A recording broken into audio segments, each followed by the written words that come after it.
সুপ্রিয় শিক্ষার্থীরা, unity education BD চ্যানেলটিতে তোমাদের স্বাগতম। আজ আমরা অষ্টম শ্রেণীর বাংলা বইয়ের পৃষ্ঠা নং 45-এ 7 মার্চের ভাষণ রচনার ভিত্তিতে নিচের কয়েকটি প্রশ্ন দেওয়া আছে। তোমার সহপাঠীদের সঙ্গে প্রশ্নগুলো নিয়ে আলোচনা করো এবং সংক্ষেপে এই প্রশ্নগুলো তৈরি করো এবং উপস্থাপন করো। তাহলে চলো আমরা এই প্রশ্নগুলোর উত্তর লিখি।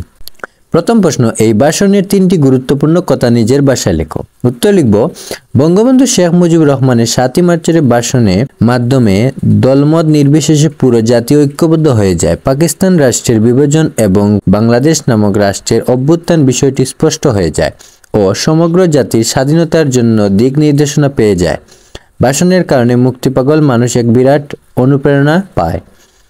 খনং প্রশ্নে দেওয়া আছে, বাংলাদেশের মানুষের মুক্তি আকাঙ্ক্ষা বঙ্গবন্ধু এই ভাষণে কতটুকু প্রতিফলন করেছেন।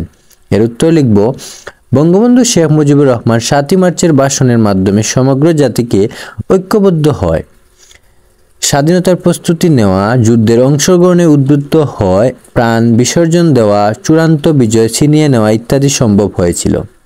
গণং প্রশ্নে দেওয়া আছে, সাধারণ গদ্য রচনা থেকে ভাষণ কোন দিক থেকে আলাদা। এর উত্তর লিখব, গদ্য রচনা হলো মানুষের কথ্য ভাষার লেখ্যরূপ। রচনায় স্থান কাল পাত্রে অনুলিখিত, কিন্তু ভাষণের স্থান কাল পাত্র মুখ্য। একটি বিশেষ জনসমাবেশকে সামনে রেখে ভাষণ পরিকল্পিত হয়। বক্তা তার ভাষণে আকর্ষণ করার জন্য সমসাময়িক ঘটনা ও প্রসঙ্গ উপস্থাপন করেন। কোনো বিষয় তির্যক মন্তব্য ব্যক্ত স্মরণ করতে সাহায্য করে। গদ্য রচনা সাহিত্যের অংশ, ভাষণের উদ্দেশ্য সাহিত্য সৃষ্টি নয়।